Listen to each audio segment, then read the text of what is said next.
Well, looks like we're stuck changing the evaporator core on the Econoline. This is a 99 Econoline,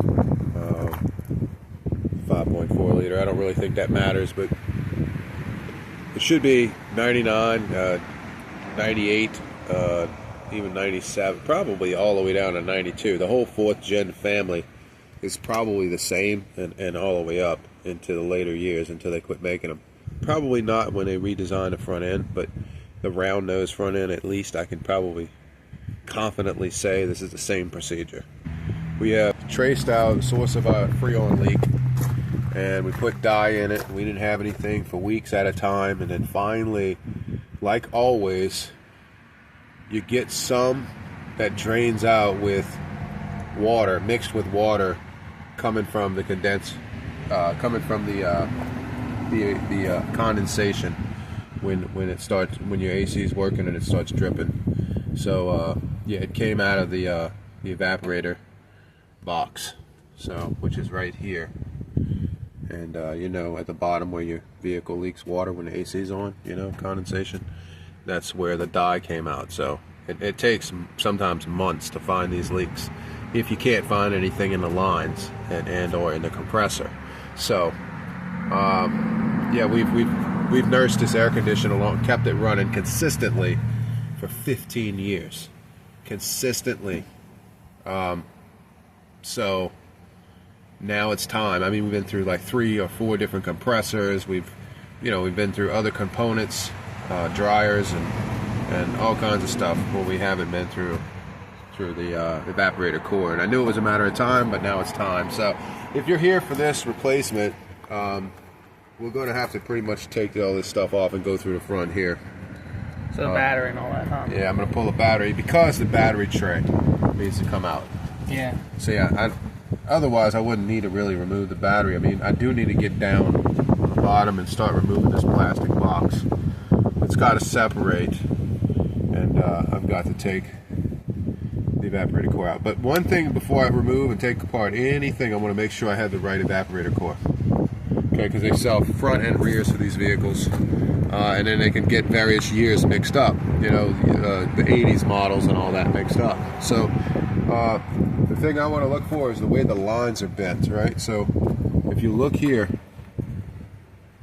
the aluminum line comes out of the evaporator this way, look, one of them, and then does a 90 up. It catches this line, right? That goes to the dryer. And then you got another line here that's small, which is the high pressure side. This is where your orifice tube is, by the way, right here in the front. Goes this way, and then it 90s this way. You can see it back there. 90s down, and then 90s again into it. So it comes up and does a 290 deal. So we need to look and see. Move this shit out the way. We'll look and see if this does the same, the new one. Anyway, this is supposed to be the part number for it, the aftermarket. This is a 4 Seasons, of course. There are others, Murray brand and different brands, aftermarkets, but I've always used 4 Season. It doesn't really matter though. I think they're all pretty much Chinese, for now. You can already tell this one's doing the zigzags right here in the lines. And that's all around the same spot. Yeah, the rear AC condenser or whatever does not do that. It's kind of got almost 290, little turn, 2 little bitty turns. And the rear evaporator core. Yeah, so you don't have all this yin yang on the rear. So this is how it would look, I think. So. Hey. All right, so now we know how it goes, right? Straight up and down like this. Oh, I was playing with a Rubik's Cube for a second there. This, like that, right? That out, catches that, and then side. Okay, self-explanatory. But, yeah, we've got to separate this box. We've got to do it where we can put it back together and seal it. Now, Home Depot sells, you might want to get this. It's not too expensive. Over in the electrical section, they sell this putty, and I've been having this on there for 15 years. I put it on all my vehicles when they don't have anything sealing the evaporator in, and air's getting out around the lines.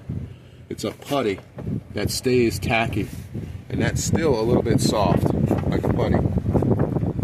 And it's like putty to seal conduit in the electrical section of Home Depot or some electrical warehouse, wherever you can find it. It's a block, and that putty works excellent on air conditioning, refrigeration stuff. I recommend that because every little bit of air you can trap and get inside a vehicle is very helpful. Anyway, so we've confirmed all this, so we're going to get on the move and start replacing this, and that's probably why you're here. So you can fast forward to whatever you need to.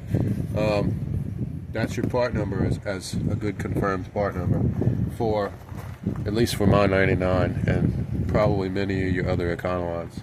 Alright, we'll take out the battery. You're going to see this rag over the terminal because we have another battery in this vehicle in the back, and they're connected, so we don't want this terminal to short out, and we want to keep the memory settings on all of our equipment in here.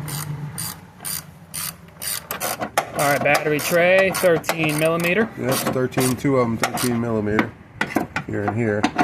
You can already see we're gaining access a little at a time. Alright, we got the battery box out, just a battery tray, sorry, a little tray right here. We're going to remove this, not all of it, just this portion of the breather, just to give us this space from here to here. Hopefully that'll be enough. And then we're going to attack these lines after that. I'm pretty sure there's zero Freon left in here. It all leaked out, I'm sure, over time. But we'll press the stem just to check. It's probably something you want to do. Or maybe you don't care, you know, it just depends. And we're going to remove stuff like this, 8 millimeter right up here. And put that aside, the windshield washer tube. It's just a rubber hose.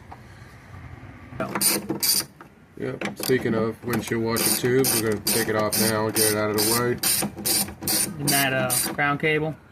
The ground cable, that's something that I added, so I'm pretty sure other people won't have that. You will have this windshield washer line that'll be here. You can just disconnect that from the rubber carefully and move that over to the side here by the blower motor. Let's see. Let's get this off right now. Okay, next I am going to remove the ground cable that I've installed because, only one reason, because it's attached to the refill tube, the oil fill tube, which goes to the valve cover. But we're just going to undo it and see if we can move it out of the way a bit. And if we can do that, it'll be great. Obviously, you need to keep all these 8 millimeter bolts aside. As you see, some of them are fine thread and some of them are sheet metal thread. The sheet metal thread's obviously for lighter duty. The heavier thread, the machine thread, is for holding, you know, heavier stuff on. You should note that.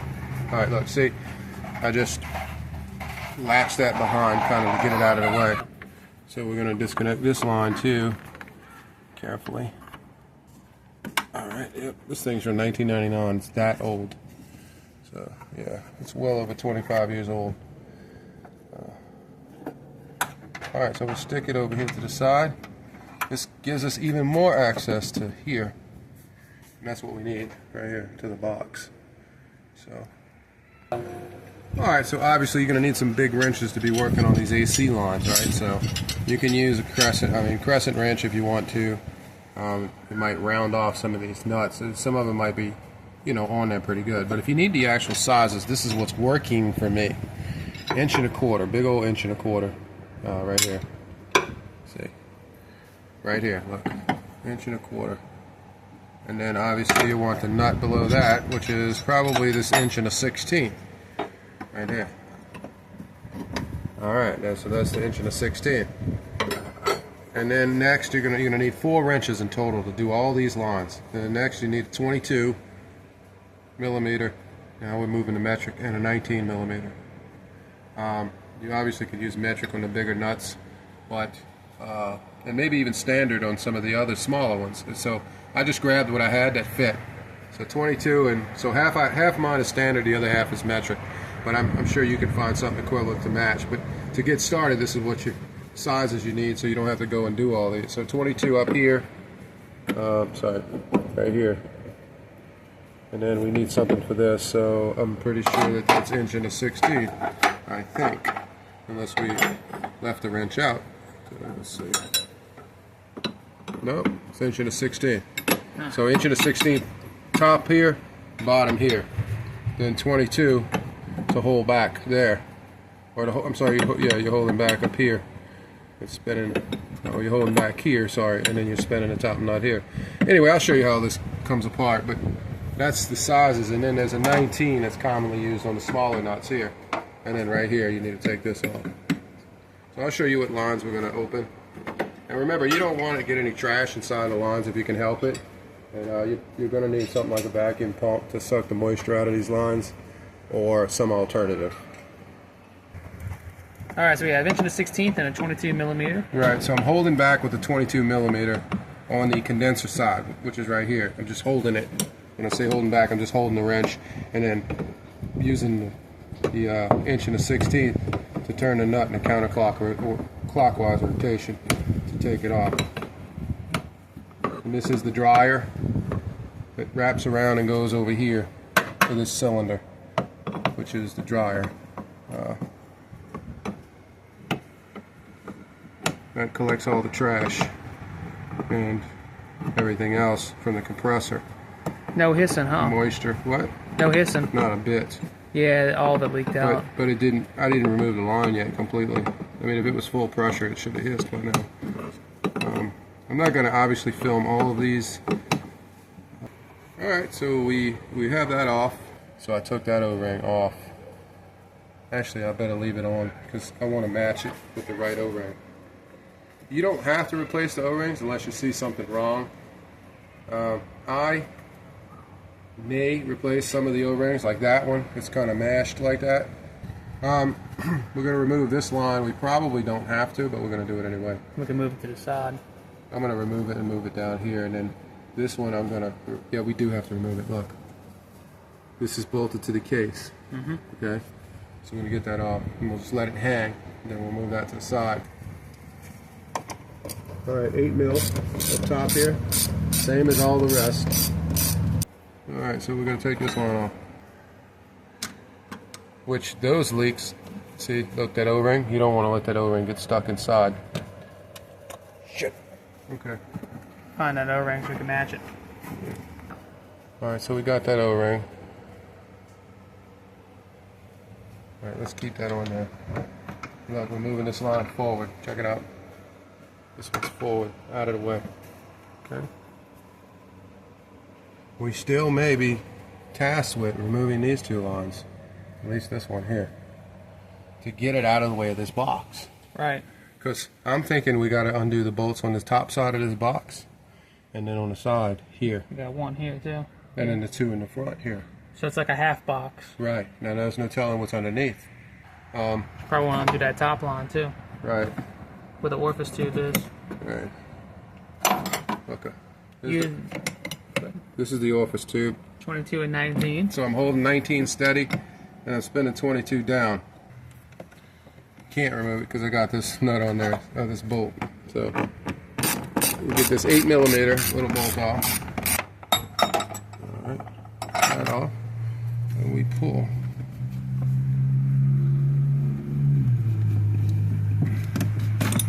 All right, off. Orifice tube should be in there, huh? Should be. Oh, there it is, the other side. There it is. There's your orifice tube. So you reach in there with a pen and needle nose and you pull that out. Sometimes you can't get it out very easily, and then that's when you don't want to screw it up too bad because you might have to reuse it. I'm going to go ahead and disconnect this vacuum hose, vacuum line. But sometimes that shit happens. You know what's sad about it is this actually makes the... Looks like that's happened before and I glued it back on. I think that has. I'm going to get a new one. Alright. Because these are important. For defrost? For all vent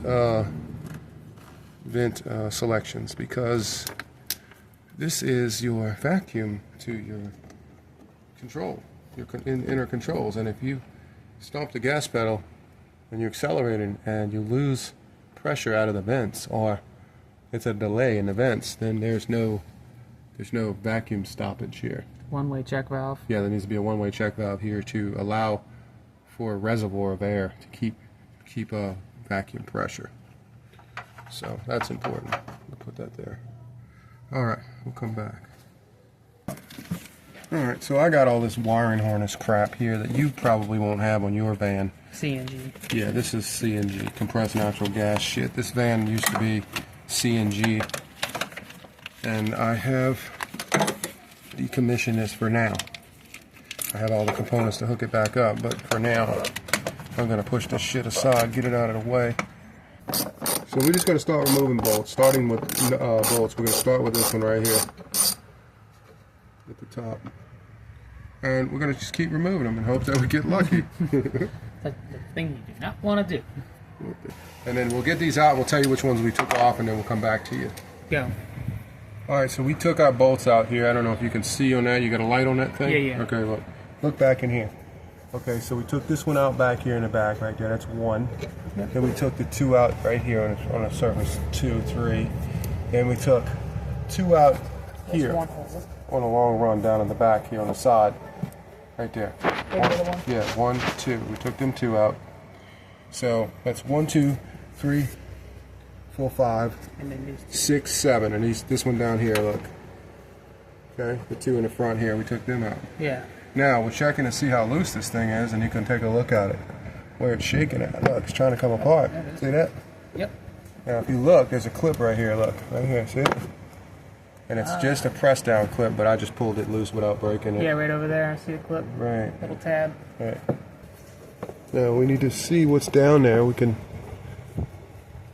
feel our way down there and see if there's anything down here that's, yep. It's down there. Is there a bolt down there? I feel like there is. Oh boy. Let me see, it's not too bad. And then there's another one right here. That one of those feeler jobs? Let me see. I think maybe you can get it. No, you can't get it from under the truck that easy. So you're gonna have to feel it. Yeah, you're gonna have to see, you're gonna have to feel, but it's got plenty of space. I've worked in tighter spaces than that. Now I have to get this ratchet here down in there. Yeah, it looks like just two of them down here. Looks like you remove them two, and this whole thing's home free. You can just basically take it off. Well, then there's two more. Let's add those to it. All right, so that's 6, 7. What is that? What's the total on that? If that's 7 plus 2, it's 9. Okay.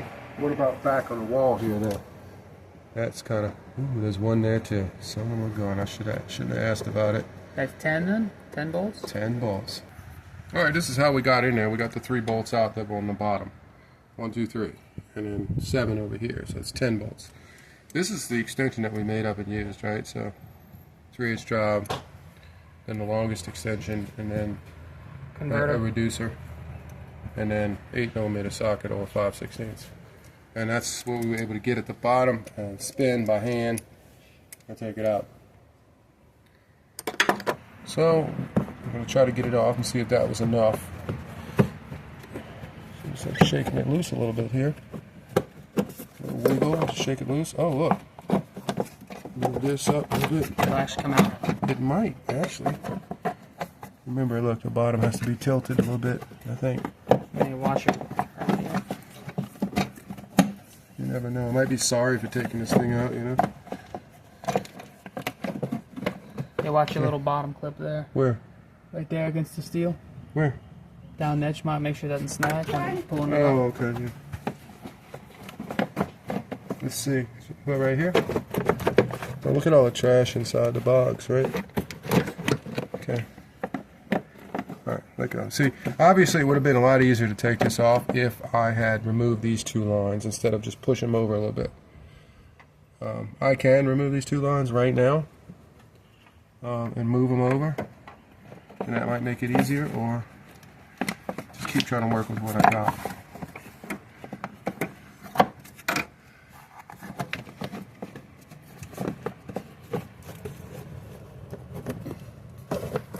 Go. Alright, so all I needed to do to get this out was pop this loose at the bottom. I needed to take it and push it. Oh, okay. Yeah, it was caught on something. It was like, A gasket or something? I don't know if it's got a gasket or not. It should. Alright, look. Let's see what that actually looks like in here, back. What does that look like to you? Pretty damn clean, huh? The way that it seals, look. Okay, it seals in its own plastic groove. See that? Yeah, I see that. Alright.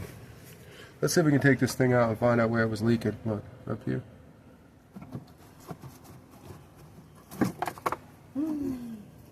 That's the, Clumpy? this is the stuff that I told you to get, the electrical stuff, right? Yeah. Yeah. Still almost pliable, 15 years ago. Yep, when I first bought this truck. Okay. Jeez. So there again, these lines are still in my way. I can take it out. I technically can pull it straight up and out of here. If you wanted it easier, though. If I want an easier job without the threat of scratching this all up. Of course, this is the old one. It's coming out. Yep, stupid leaves. Always getting inside your damn fan motor, grinding and crap. My favorite is when cigarette cellophane gets sucked in there from your cigarette pack. Yeah, the whole time. Here. Alright. Good thing I don't smoke anymore. Not really, because all you have now is allergies when you quit. Some people, not everybody. Alright. Did we actually tell where this was leaking? I can, because we got this. See this cake up? Yeah. It looks like a grease. That greasy stuff only gets on there from one way. If there's another grease or another oil. There's another oil that's running internally. That's right. And we have the proof because it's underneath the truck on the frame where the condensation was dripping down. Yes. If you got oil dye oil in your evaporator water, then you have this is bad. Right. Leaking out somewhere in these coils. Correct. Busting through. So, yep. Where'd that come from? Got a little bit there on the base. Yeah, but I don't remember it. Maybe I turned it over and it dripped out of it. No. Yeah, come out of the orifice. Oh yeah, okay. Orifice tube, yeah. Look. We need to take that out and put it in our new one. I got this. Our new one came with an orifice. Oh, nice. Okay. Yeah, so we can at least demonstrate in which direction your orifice goes in. Right. Some people might put it in the wrong way. Or try to anyway and damage it. And doesn't that take the place of an expansion valve? Yes, an orifice tube. If you don't have an expansion valve, you got an orifice tube. If you don't have an orifice tube, you got an expansion valve. That's right. Yeah, that's basically what you just said. I could have left it alone and it would have been a lot easier. All right, but that's a good point, cameraman. So we gotta take All these right, we'll get plastic back. guards off and stuff. Yeah, we'll get back to you. All right, here's our new one right here. This is what the new one looks like, set in the same motion, side by side. Yeah. Pretty simple. And here's our little orifice they gave us with it. You can see that. I'm going to go clean my hands up before I handle this, but you would put your orifice on and all this after, right? So idea is don't undo these lines. They're vacuum sealed. Install them first. Install this whole thing first and then hook your lines up later. Because this thing is vacuum sucked, meaning moisture out of it.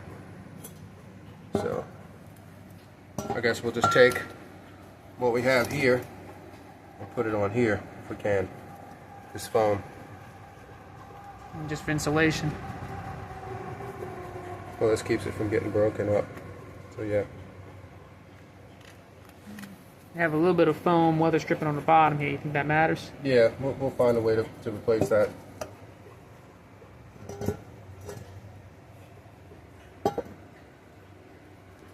Alright. We'll come back after we set this up and show you what it looks like. I got some Frost King you can get from the local hardware store. This is just foam. You can get it in many different sizes and lengths. You know that. I think this is the mediocre stuff, not the cheapest, but whatever. We're going to try to add these strips like they did, right? I'm thinking maybe they'll help seal it better to the blower motor, so you can get a better seal, and maybe keep some of the water out, the condensation out. So we know we have a strip at the bottom here like this. We'll got some on the side, so I'm going to duplicate the side strip. We know it goes underneath like this because we can see it. So basically we're just going to duplicate what was there before and cut the excess off. And after we finish this, we'll get back and show you the results.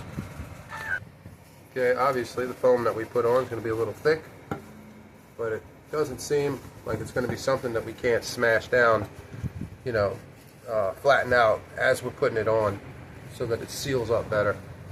We'll try to take some off the bottom here a little bit. It's probably not necessary, but whatever. Get it as close to factory-like as it was from Ford. And then, yeah. And the top cap just sits on like that. Mashes around. And like I said, we can smash that. So, good. All right. Alright, so here's the box before we put it back together. This is the box attached to the vehicle. And here's the cover for it right here.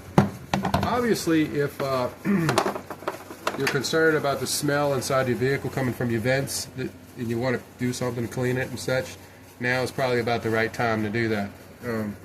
Because this is where, you know, I'm going to use just some cheap Lysol all-purpose spray and just get the surface crap off of here. Nothing fancy. And then I'm going to let it go like that. So we'll get back after we clean this up, and then I'm just reminding you can do this. You can clean this up. Okay. Alright. We are going to 17 or even 16. Look. Looks like a 16 to me for this smallest line size. So you need that extra wrench if you opt in to take off these 2 extra lines. You can do that, or you can bend them over like this. This aluminum, though, I don't know if I'd recommend that much. These were already bent a little bit, so I don't know if that's a great idea or not. But obviously, you got to watch your lines. So it's up to you how you want to do this. I'm going to try, shoot, I guess I'm going to have no choice but to remove at least this one line. One at the bottom? I'm going to try to just get by cheap by using a 17, but I don't know if that's going to work.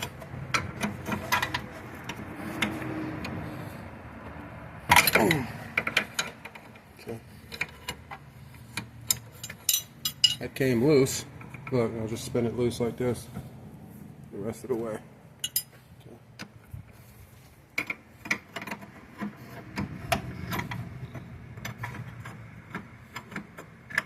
Yep. We'll come back after we get this line off, and we should be able to remove this whole line right here. Yeah, look at all this oil pouring out of this line. Look. Yeah, that's extra we don't need in the system. You know, you don't need all that extra oil in there. It's not always good, you know. Too much oil probably actually hurts your efficiency. Strains the compressor in it. It really, look at that shit. Let's see. We'll put this to the side. This is one of our main lines right here. We need this. Alright, let's see. Alright, so we opted in to take one line off. That's the one that was protruding over the most. We still have this one in a way. But we'll see if we can leave that connected. That one, of course, goes from the compressor to the high side up to right here in the front. Okay. Let's see. Alright, here's our deal. We got our foam on it. Try to keep that intact without ripping it up too bad. This is where taking those lines off came in handy, so you don't scrape it all up trying to get it in. We're going to try anyway. I'm going to try to pull this. Okay. Alright. I was able to pull that a little bit without bending it too bad. Okay.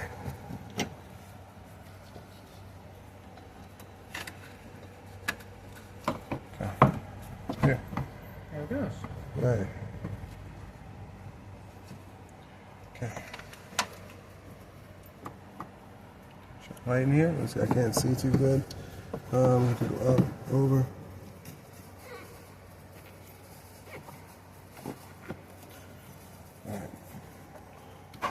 Anyway, shit. Yeah, it's probably that foam.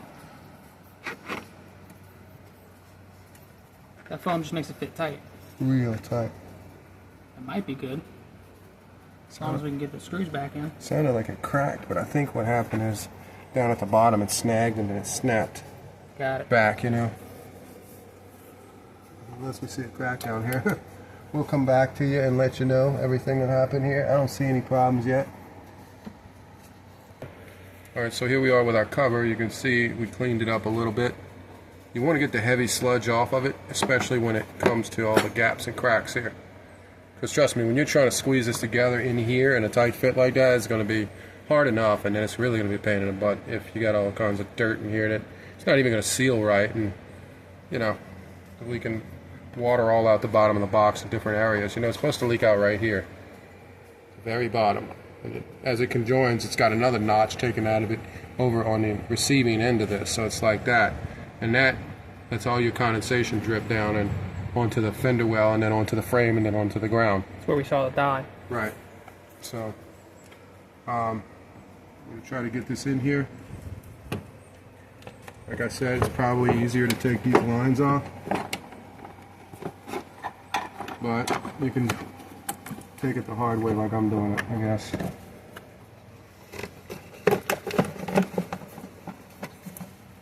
You got one line off, that might help. Yeah, it did help taking that one line off, but both of them are probably best.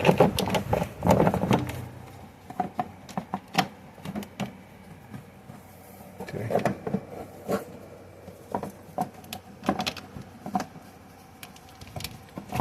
Alright. That shit out of the way. Pull down at the bottom. Make sure that you pull it at the bottom.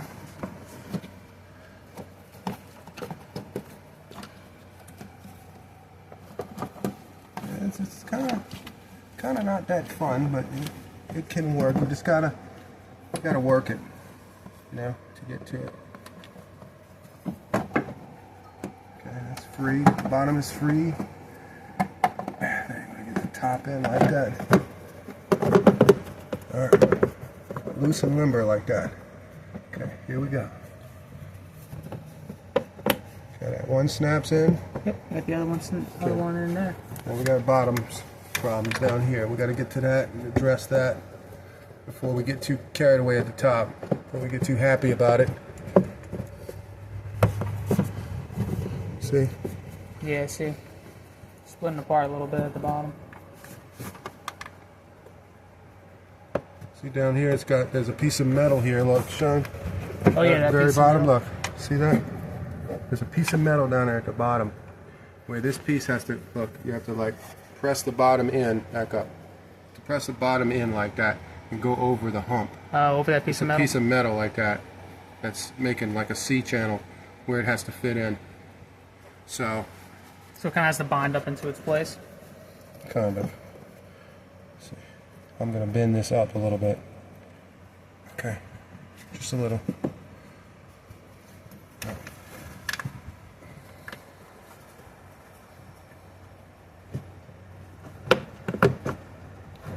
Yep, can't get past that yet.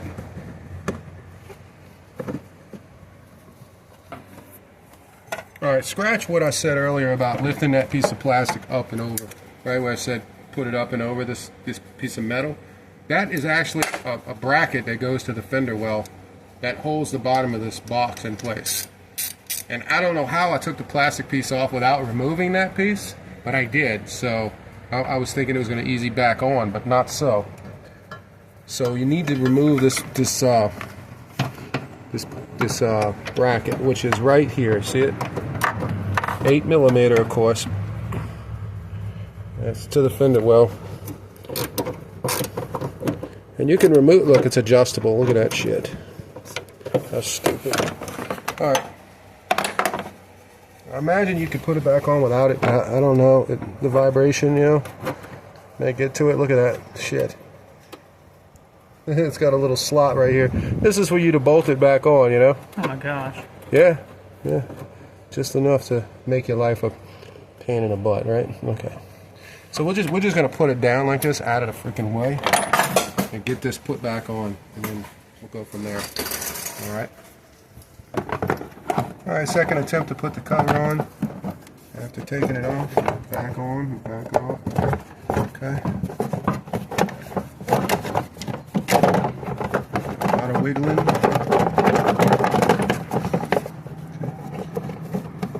Past this.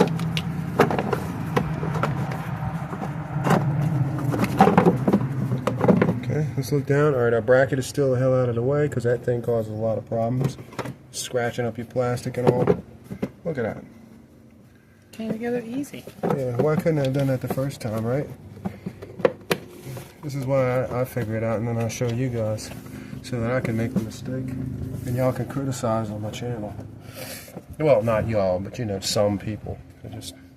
Actually, there's a lot of people that don't even work on cars that come to my channel and look at stuff. I mean, you can tell they got pink fingers and never touched a damn wrench or anything in their life. They just come over here to be disruptive. Never had Freon explode on them, or... They don't do anything but just criticize and, you know, whatever. You got those people. I love YouTube's block feature. You know, I just block them because they're stupid. Now, if they have real constructive criticism, I allow that. That's very important. But just to be disruptive and don't even know what they're doing, that's just hatred, you know, it's people.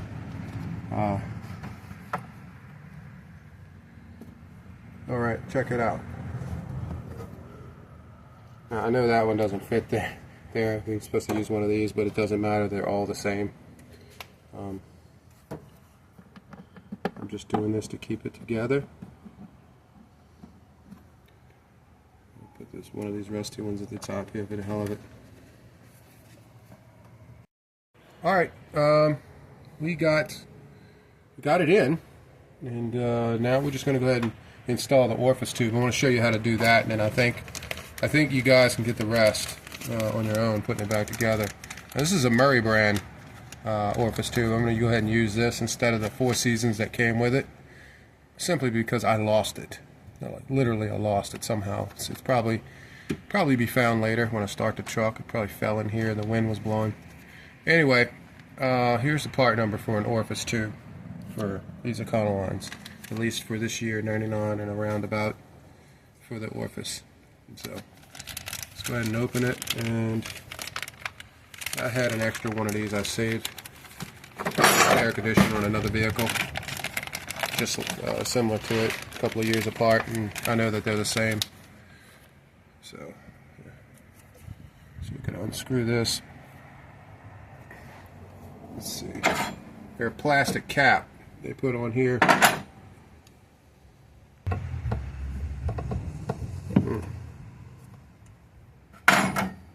This is their plastic cap. Look at that. Vacuum sealed. Actually, air is blowing out to me.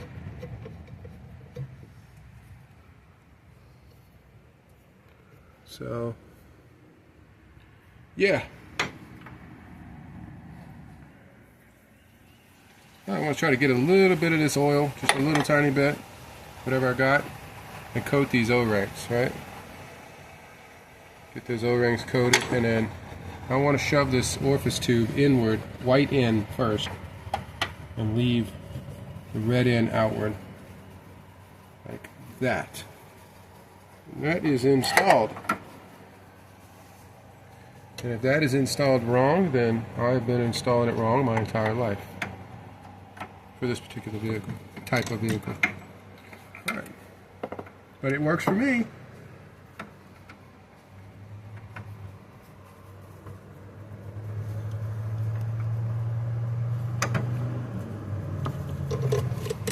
And we put our line back together like this. Now, obviously, I'm going to have to do a little bit of bending, just a little bit, to get it up to where it's supposed to be. So, where we are here, I'm going to go up to about right here.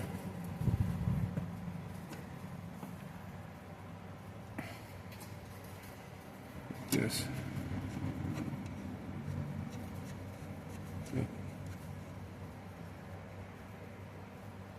And you can see we don't line up here, look. So we're going to make it line up, see? Bent it there just a little bit. There's going to be some of that involved in this, so don't be afraid of that, thinking that you're going to damage something. Otherwise, you won't be able to put this thing together right. Okay.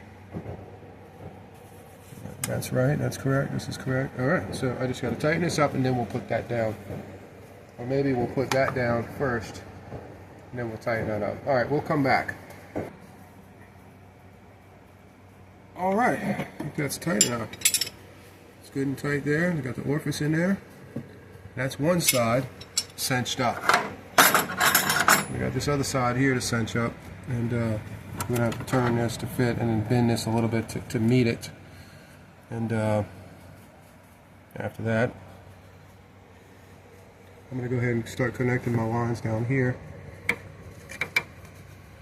The line that I removed here. Anyway, do that before I get dirty all in there. Anyway, I'm going to put this crap all back together and we'll see how it works. I'll demonstrate. Alright. Alright, it's back together and here we are sucking it down.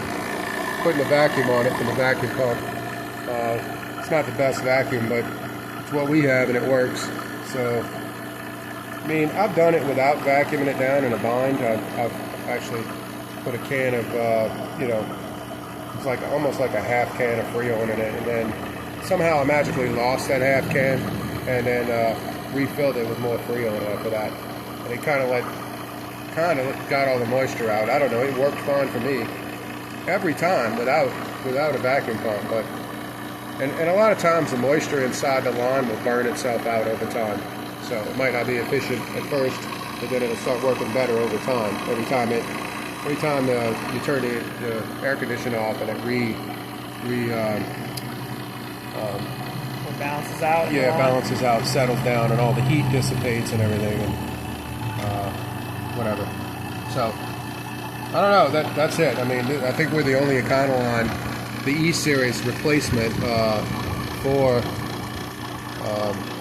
So I don't know. Yeah, nobody else made one about this particular evaporator core taking it out. No, they didn't. So I think we're the only. I think we're the only one. We were looking for other advice. We couldn't find none. Right. So I said, well, we got to do this because we got to do it anyway. We got to record it, and here we go. So, all right. I hope this helps people. All right. All right. So we got some 134A we can put back in it. We vacuumed it down for about 30 minutes, and yep. Just wanted to, you know, just in case y'all wanted to see the ending of this video, that something actually worked or is working. So 134A, it calls for 2 pounds, somewhere down here. 2 pounds, 12 ounces. That's 32 ounces. It's 16 ounces a pound. So 2 pounds is 16 and 16. That's 32 plus 12 ounces. That's 44 ounces. So you need roughly 12 ounce, 12 ounce, 12 ounce, and 12 ounce. You need about 3 cans and almost 4 cans. So 3.5 cans for this Econoline, this van should be safe. Just as a starting point, as an ending point. I would do 3.5 and just leave it alone. It should be all right. That's if you have no rear AC. Yes, that's front AC only, no rear AC equipped. So that's what we'll do. We'll start putting this in, and then we'll start the vehicle and let it suck it in through the compressor. All right. All right, our lines are sweating. They were cold, freezing. We put in 3.5 cans. I figure about 3.5 cans is about 42 ounces. And you know it's working because the compressor's spinning. You can see it down there. Now you can show condensation dripping under the truck. Another sign.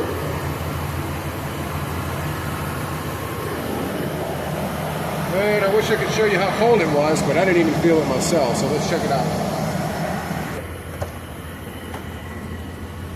Ooh, wait, I already feel it. Well, yep, that's cold. yeah. It's about 70 degrees outside right now. Muggy. It's muggy, 70 degrees. What do you think this is? 40? Refrigerator. About 40? Yeah, almost freezer. A little bit less than 40.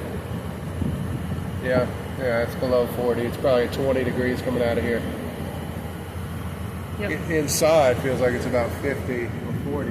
Ooh, yeah. What the other one's It's only been on, you know, as long as it took to put it in. So, yeah, it's working. Now all we're going to do is cut it off, let it regulate, let it equalize, and then try to, you know, start it up and run it for about 10 more minutes, then let it equalize again, and then start it up on a hotter day, and then put the gauge on it and see what we got. I like to run it at an idle at about 35. So if you got one of those coal side only gauges, 35 is a pretty good run for an idle. And then when you rev it up, it should go down, you know, to 30, and then even to 29, 28, and that's about it. That's all you want it to go to when the RPMs go up, and then you're pretty good. So I get about 42 ounces does that. I find that when you put 44 ounces and more, you don't get a cold AC at an idle. So in traffic, your AC won't be as cold as it should be. And that, you know, you can cheat a little bit by starving it for a little bit of Freon. I figure about 2 ounces is what does that. So try it if you live, you know, anywhere below, you know, the halfway mark in the United States where it's hot, down south. Then you might want to try shorten it to 2 pounds of Freon or so and see what happens. All right, thank y'all for watching.